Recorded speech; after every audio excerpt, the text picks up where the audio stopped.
नमस्कार मित्रांनो, मोहक मराठी कथा या यूट्यूब चॅनलवर आपले मनपूर्वक स्वागत आहे। यात तुम्हाला नवनवीन कथा ऐकायला मिळतील। जर तुम्हाला मी सांगितलेल्या कथा आवडत असतील तर माझ्या कथांना लाईक आणि सबस्क्राईब करा आणि नवनवीन कथांचा आनंद घ्या। तर मित्रांनो, आजची कथा एका अशा व्यक्तीची आहे की त्याने त्याच्या बायकोच्या इच्छापूर्तीसाठी तिच्याच मोठ्या बहिणीसोबत जे काही केले त्याची। अमर सांगलीचा राहणारा होता। त्याचे काही वर्षापूर्वी अनितासोबत लग्न झाले होते आणि त्याच्या मोठ्या बहिणीचे नाव श्यामल होते। तर या घटनेची सुरुवात 2 वर्षा पहिले झाली, जेव्हा परिस्थितीने या तिघांना एकमेकाच्या खूपच जवळ आणले। श्यामलताई त्यांच्या परिवारातील एक महत्त्वपूर्ण घटक होत्या। अमरच्या सासू सासऱ्यांची प्रकृती ढासळल्यानंतर त्यांनीच पूर्ण घराची जबाबदारी खांद्यावर घेतली होती। त्यासाठी त्यांनी स्वतःच्या सुखाचा त्याग केला आणि आपल्या छोट्या बहिणीचे शिक्षण आणि लग्न अगदी जबाबदारीने पार पाडले। ते सगळं करताना त्या स्वतःच अविवाहित राहिल्या। श्यामल अमरपेक्षा 3 वर्षांनी मोठी होती। तिची उंची जवळपास 5 फूट 7 इंच होती। ती फिटनेस बद्दल खूपच काटेकोर असल्याने रेग्युलर योगा वगैरे करायची। नेहमीच्या व्यायामामुळे ती बरीच कॉन्फिडन्स राहायची। ती नेहमी साडी नेसायची। खूप कमी वेळात सगळी जबाबदारी असल्यामुळे ती खूप समजूतदार होती। तिची पर्सनॅलिटी पण खूप आकर्षक वाटायची। तर झाले असे की अनिताला दिवस गेले आणि डॉक्टरांनी तिला पूर्ण बेड रेस्ट घ्यायला सांगितले। सुरुवातीला अमरने सगळे सांभाळण्याचा प्रयत्न केला, पण नंतर स्वतःची कामे, ऑफिसचे काम, घरचे काम सगळे सांभाळणे त्याला अवघड जाऊ लागले। त्याने अनिताला म्हणाले की तू काही दिवस तुझ्या माहेरी का जात नाही? त्यावर अनिता बोलली की एक काम करूया, मी माहेरी जात नाही, श्यामलताईंनाच इकडे बोलून घेते, कारण तशी पण ताई एकटीच राहते।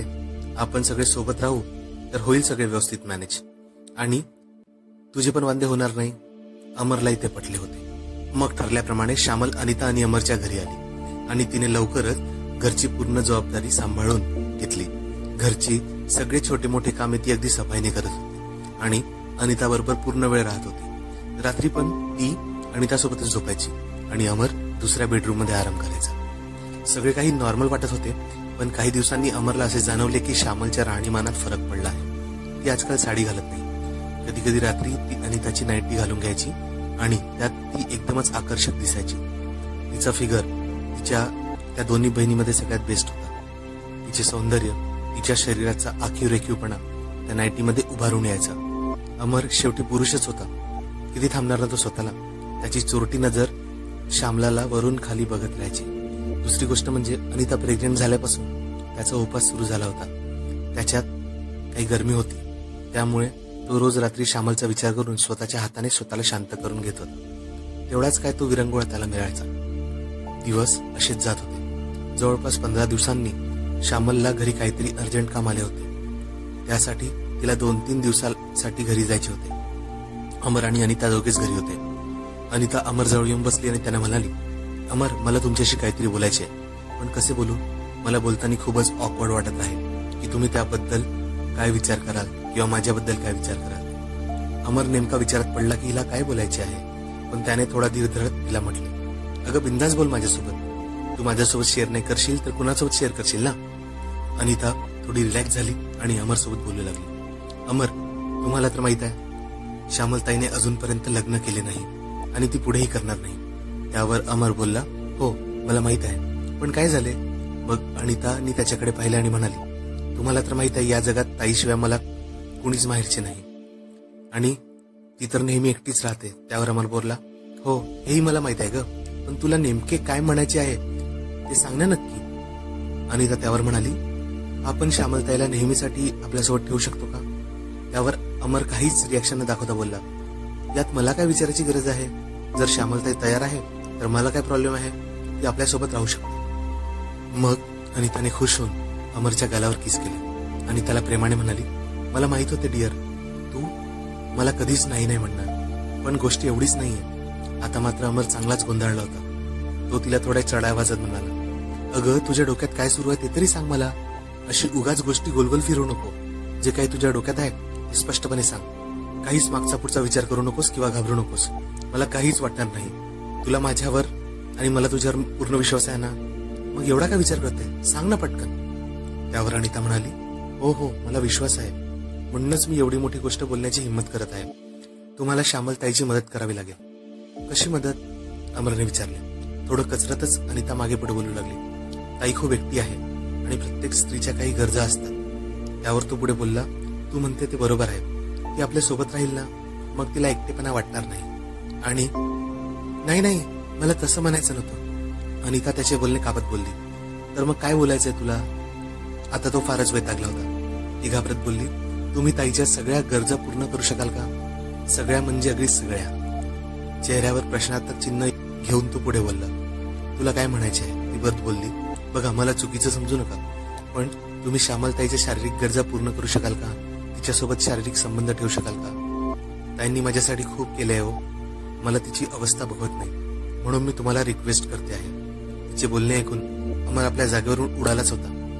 आनंदाने त्याच्या मनात खूप लाडू फुटायला लागले होते की ज्या गोष्टीचा तो फक्त विचार करायचा ती आता प्रत्यक्षात होणार होती. पण त्याने काही तसं दाखवलं नाही. चेहरा गंभीर करून तो तिला म्हणाला, तू पागल झाली आहे का अनिता? मी ताईसोबत असे काही करू शकतो? काही झाले तरी ती तुझी बहीण आहे. मी आजपर्यंत त्यांना कधीच वाईट नजरेने पाहिले नाही. आणि तू म्हणतेस ते सोड. सगळ्यात महत्वाचं, मी तुला धोका नाही देऊ शकत. त्यावर अनिता म्हणाली, प्लीज माझं शांतपणे ऐका.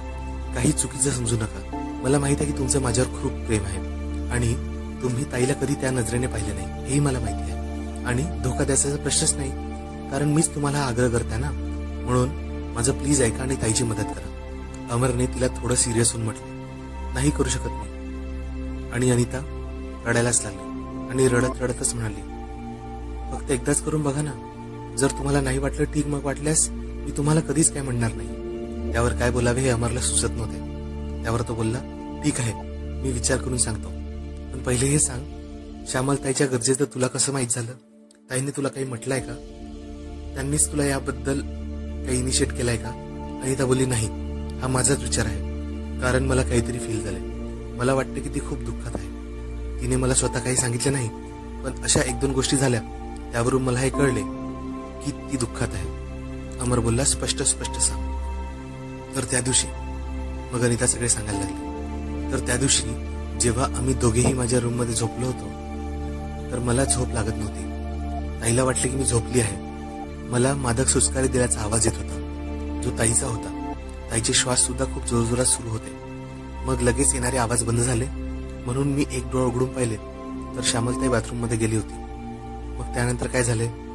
अमर जिज्ञासूपणे विचारत होता. बऱ्याच वेळ झाल्यावर सुद्धा ताई बाहेर आली नाही. तेव्हा अनिता बाथरूम जवळ आली तर तिला ताईच्या रडण्याचा आवाज ऐकू येत होता. थोड्या वेळासाठी काय होत आहे हे तिला कळलेच नाही. थोड्या वेळात श्यामल बाहेर आली आणि टॉवेलने चेहरा पुसून झोपून गेली. दुसऱ्या दिवशी तेच. आज ती जागी होती आणि डोळे बंद करून जेव्हा श्यामलने मादक सुस्कारे देणे सुरू केले तेव्हा तिने तिच्याकडे पाहिले. रूममध्ये अंधार असल्यामुळे ती तिला लपून पाहत होती. श्यामलला काहीच कल्पना नव्हती की अनिता जागी आहे. श्यामलचा एक हात छातीवर होता आणि दुसरा हात खाली. तिच्या चेहऱ्यावरचे एक्सप्रेशन वेगळेच होते आणि हळूहळू आवाज तिच्या तोंडातून निघत होता. थोड्या वेळ तसेच केल्यानंतर ती उठली आणि कालसारखीच बाथरूममध्ये गेली. आता अनिताला कळून चुकले होते की श्यामल स्वतःला शांत करण्याचा प्रयत्न करत होती, म्हणून ती बाथरूममध्ये जात होती. अनिताने तिच्या बेडरूमचा लाईट ऑन केला आणि श्यामल बाहेर याची वाट पाहू लागली. जशी श्यामल बाथरूमच्या बाहेर आली आणि तिने अनिताला असे जागे पाहून ती तर दचकलीच. तिने स्वतःला सावरत तिला विचारले, काय झाले? तुला काही हवे आहे का अनिता? त्यावर अनिता बोलली, ताई माझे मन लागत नाहीये. मला तुमच्याशी थोडा वेळ बोलायचं आहे. तू ठीक आहेस ना ताई? श्यामल यावर थोडी अनकम्फर्टेबल वाटत होती, पण आता काही पर्याय नव्हता म्हणून ती बोलत होती. अरे मी बरोबरच आहे. का बरं, काय झालं? त्यावर अनिता म्हणाली, बरेच दिवस झाले ताई, मी तुला थोडे टेन्शन मध्ये बघत आहे. नक्की काय झालं? तुला काही सांगायचे असल्यास तू मला सांगू शकते. श्यामल म्हणाली, खरंच काही नाही ग. आता अनिता थोडं इमोशनल होऊन बोलली, म्हणजे तुम्हाला काही खरं सांगायचं नाही तर ताई, मी तुला 2 दिवसापासून बाथरूम मध्ये रडताना बघते. त्याआधी तू जे काही करते तेही मी पाहिले आहे. त्यामुळे मला प्लीज सांग तुला काय वाटते ते. आता श्यामल शॉकमध्ये होती. अनिताला सगळं कळलं. आता लपून काही फायदा नाही हे तिला कळून चुकले होते. मग तिने एक मोठा श्वास घेतला आणि बोलायला लागली, अनिता हे सगळं शेअर करणं सोपी नाहीये. बऱ्याचदा मला एकटं वाटत असल्यामुळे माझं मन उदास होतं. शारीरिक गरजांवर ताबा राहत नाही. त्यामुळे मला स्वतःलाच असं समाधानी करायचा मी प्रयत्न करते. माझी प्रॉब्लेम तुला खरंच कळेल का हे माहित नाही, पण हीच माझी प्रॉब्लेम आहे ग. आता अनिताने श्यामलच्या हातात हात पकडला आणि ती बोलली, ताई मी तुझी छोटी बहीण आहे. तुला जे वाटते ते सगळं काही सांगू शकतेस. मला कळतंय की प्रत्येकाच्या मानसिक आणि शारीरिक गरजा असतात. तू जे करतेस त्यात काहीच वाईट नाही. तुझी अशी स्थिती मला बघवत नाही. श्यामल बोलली, खरं आहे ग, पण मी काय करू? कधी कधी एकटेपणा खायला धावतो. तुझ्या आणि आई वडिलांचा सांभाळ करता करता मला स्वतःला वेळच देता आला नाही ग. आणि तिच्या डोळ्यात अश्रू तळत होते. त्यावर अनिता बोलली, एक समाधान आहे माझ्याकडे. अनिताकडे श्यामल प्रश्नार्थक मुद्रेने पाहत होती आणि अनिता बोलत होती, ताई बघ, मी बेडरेस्टवर आहे. त्यामुळे अमरला जे सुख पाहिजे ते मी देऊ शकत नाही. त्यामुळे अमरची थोडी थोडी चिडचिड होत असते असे मला वाटत आहे. तर मग मी विचार करत होती, असे म्हणत ती मध्येच थांबली. श्यामल बोलली, काय सुरू आहे तुझ्या डोक्यात? ती पुढे बोलली, अगं मला असं म्हणायचं आहे की तू आणि अमर एकमेकांची मदत करू शकतेस, म्हणजे शारीरिक गरजा भागवण्यासाठी. तिचे बोलणे ऐकून श्यामल शॉक झाली आणि म्हणाली, अगं अनिता, तू पागल झाली आहेस का? तुला तरी कळते का तू का बोलत आहे? अमर तुझा नवरा आहे ग. तिला समजावत अनिता बोलू लागली, ताई मी पागल नाही. मला कळते की मी काय बोलते ते. आणि तू आपल्या गरजा विसरून माझ्यासाठी आपलं सगळं आयुष्य घालवलंय. आता परतफेड करण्याची माझी वेळ आहे. आणि बाहेरच्या कोणत्या दुसऱ्यासोबत असं काही करण्यापेक्षा या प्रॉब्लेमचे समाधान घरीच झाले तर काय वाईट आहे? तुमची गरज भागवणे मला यात काही वाईट नाही वाटत आहे. ती बोलली, अरे हे ठीक नाहीये. अमरला मी कधी त्या नजरेने पाहिले नाही आणि त्याला कळले तर कसे वाटेल ना आपण काय विचार करतोय ते. काही नाही ग, मला नाही करता येणार असं काही. अनिता पुढे बोलली, ताई यात काही चूक नाही. ही फक्त एक सेटलमेंट आहे तुमच्यासाठी आणि अमरसाठी. आणि तसंही ते माझ्याच परमिशनने होत आहे, तर मग त्यात काय एवढं? आणि माझ्या मते तुमच्या एकटेपणावर हेच एक सोल्युशन आहे. माझी तुम्हाला जबरदस्ती नाहीये, पण तू खरंच विचार कर. श्यामल बोलली, अरे माझ्यासाठी काहीतरी विचित्रच आहे. खरंच अमर यासाठी तयार होईल का? आणि झालास आता तर तू बोलते ठीक आहे, पण तू हे सगळं करू शकशील का? आणि त्याच्या बोलण्यात आता कॉन्फिडन्स वाटत होता. ताई हे सगळं मी विचारपूर्वक करत आहे. मला खात्री आहे अमरलाही हे समजेल आणि तो तयार होईल. त्यामुळे प्लीज हा चान्स घ्या आणि विचार करा. श्यामल बोलली, ठीक आहे, तर मी विचार करते, पण माझ्यासाठी हे एवढे सोपे नसणार. आणि जसे तुम्हाला माहिती आहे की श्यामल तिच्या घरी काहीतरी कामाने गेली होती, तर अनिताने अमरलाच कार घेऊन तिला आणायला पाठवले. अमर जसं तिच्या घरी पोहोचला तर त्याने पाहिलं की श्यामलने अनिताचा नी लेन्थचा ड्रेस घातला होता. त्यात ती खूपच आकर्षक दिसत होती. असे वाटत होते की जणू काही हा ड्रेस फक्त तिच्यासाठी बनला आहे. तो तिला पाहतच राहिला आणि श्यामल म्हणाली, तुम्ही आताच आले आहात, त्यामुळे 1-2 तास आराम करा आणि मगच आपण निघूया. अमरने तिला कॉम्प्लिमेंट द्यायला सुरुवात केली. ताई तुम्ही या ड्रेसवर खूपच छान दिसताय. मी पहिल्यांदाच तुम्हाला असे काहीतरी घातलेले बघितले. त्यावर श्यामल हसली आणि त्याला थँक्स म्हणत आज चहा बनवायला गेली. थोड्या वेळातच ती चहा घेऊन आली आणि मग अमर आणि श्यामल दोघेही इकडच्या तिकडच्या गप्पा मारायला लागले. श्यामल म्हणाली, आपण एका तासात निघूया. अमर बोलला, ठीक आहे. थोड्या वेळाने अमरने एक टॉपिक काढला, ताई मला अनिताने काहीतरी सांगितले आहे. तिने तुमच्याशी सुद्धा या टॉपिकवर काहीतरी डिस्कशन केले आहे का? हे ऐकल्यावर श्यामल थोडी अनकम्फर्टेबल झाली आणि त्या रूम मध्ये अचानक शांतता पसरली. तिला काहीतरी बोलायचं होतं, पण तोंडातून शब्द फुटत नव्हते. मग अमरने तिला थोडं नॉर्मल करण्यासाठी बोलला, श्यामल ताई तुम्ही माझ्याशी वाटेल ते बोलू शकता. मलाही कळतं की प्रत्येक माणसाच्या काही ना काही गरजा असतात, मग त्या शारीरिक असो किंवा मानसिक. यात काही चुकीचे नाही. जर तुमची काही समस्या आहे किंवा तुम्हाला काही गरज आहे तर मी तुमची ही गरज नक्की पूर्ण करीन. फक्त तुम्हाला माझ्यावर विश्वास ठेवायला लागेल. त्यावर श्यामलने एक मोठा श्वास घेतला आणि हळूच बोलली, मला स्वतःलाच कळत नाहीये की मी काय बोलू. हे सगळे माझ्यासाठी थोडं कम्फर्टेबल नाहीये. त्यावर अमल बोलला, तुम्ही असा बिलकुल विचार करू नका की तुम्ही तुमच्या बहिणीला धोका देत आहे. इनफॅक्ट ही तिची इच्छा आहे. सुरुवातीला मलाही थोडे ऑकवर्ड वाटले होते, मग नंतर मी पण यावर विचार केला तेव्हा मला वाटले की हे काही वाईट नाही. म्हणूनच मी स्वतः तुम्हाला घ्यायला आलेलो, जेणेकरून आपण यावर मोकळेपणाने बोलू शकू आणि आपल्या दोघांचा थोडा कम्फर्ट वाढेल. श्यामलने थोड्या वेळपर्यंत अमरकडे पाहिले आणि नंतर बोलली, ठीक आहे अमर, मी पण यावर बराच विचार केला. जर ही गोष्ट घरीच राहत आहे आणि त्यामुळे कोणताच काही प्रॉब्लेम होत नाही तर मला वाटतं की हो, यामुळे माझा एकटेपणा निघून जाईल. अमरच्या मनात तर उकळ्या फुटायला लागल्या, पण त्यांनी आपली एक्साइटमेंट दाबून ठेवली आणि तो हलका हसत म्हणाला, ठीक आहे, ठरलं तर आजपासून तुम्ही मला फक्त अमर म्हणाल आणि मी पण तुम्हाला श्यामल म्हणेन जर तुम्हाला काही प्रॉब्लेम नसेल तर, किंवा एखादी गोष्ट आवडली किंवा नाही आवडली तर तुम्ही मला स्पष्टपणे सांगा. श्यामल पण त्यावर खुश होऊन बोलली, हो मी पण आजपासून तुला अमरच म्हणेन, पण तूही मला अहो जाहो करू नकोस, फक्त तू म्हण.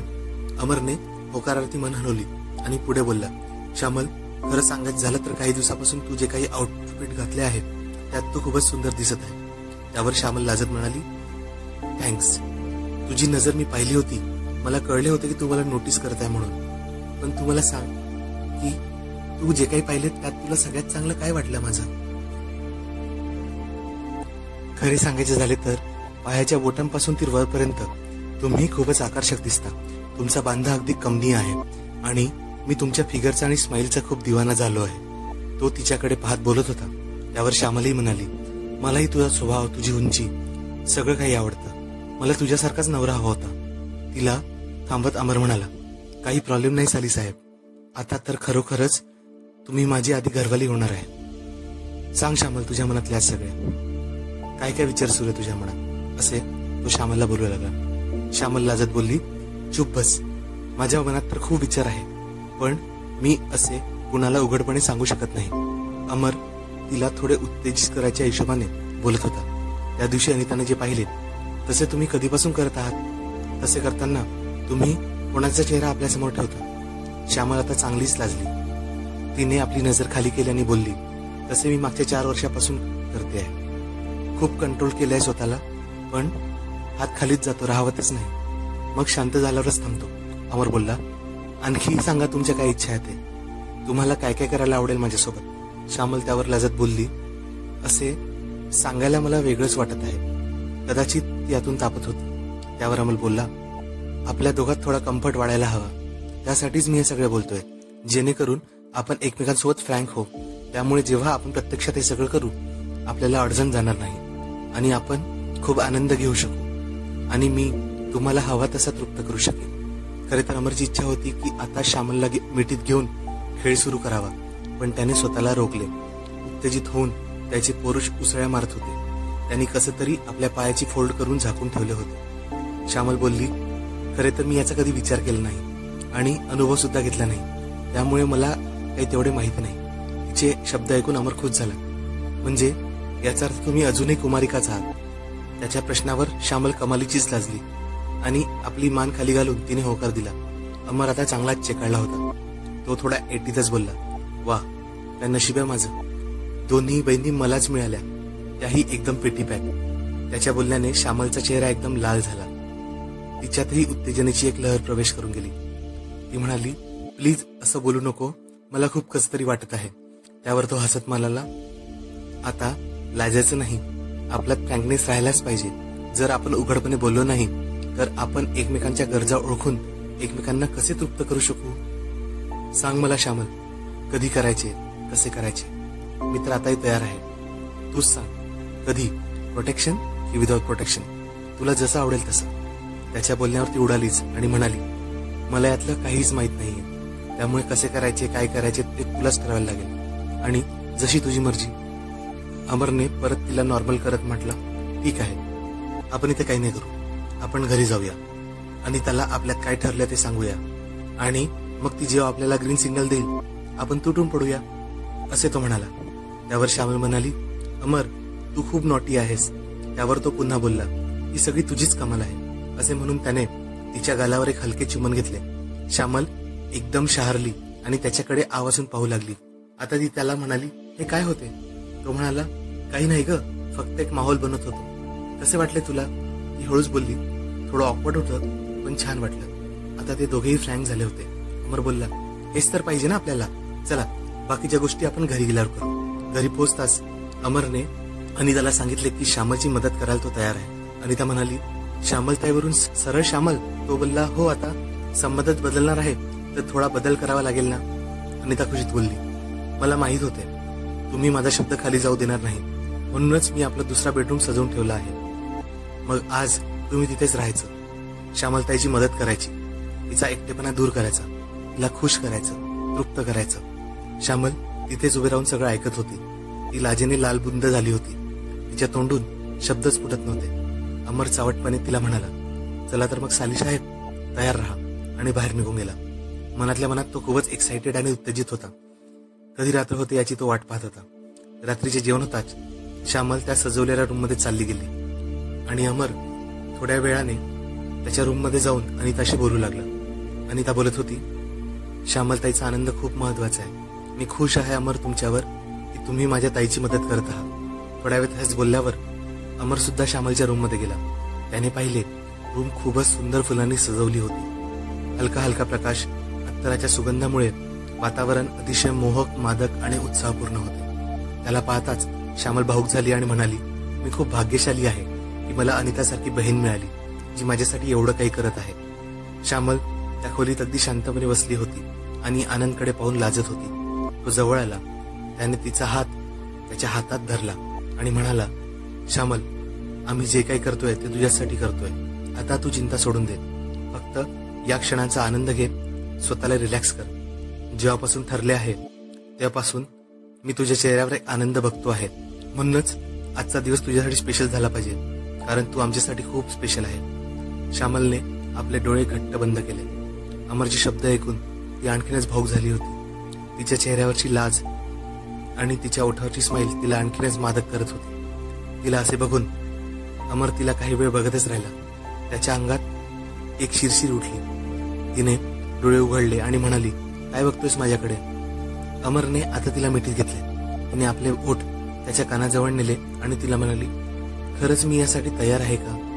मी हे सगळं झेलू शकेल का? अमर त्यावर बोलला, तू काही काळजी करू नकोस. तू फक्त या क्षणांचा आनंद घे. बाकी सगळे माझ्यावर सोड. मी तुझ्या सोबतच आहे. एक क्षण हे आनंद आपल्या हृदयात साठव आणि फील कर. हळूहळू सगळं बरोबर होत जाईल. आता ते दोघेही एकमेकांच्या शरीरावर एकमेकांना दाबून धरत होते आणि चुंबनाचा वर्षाव करत होते. थोड्याच वेळात सगळी लाज दूर होऊन अंगावरील कपड्यांची अडचण सुद्धा दूर झाली आणि दोघेही एकमेकांना आपल्या प्रेमात बुडवून घेऊ लागले. पुढच्या 20-25 मिनिटातच निरार होऊन बेडवर कोसळले.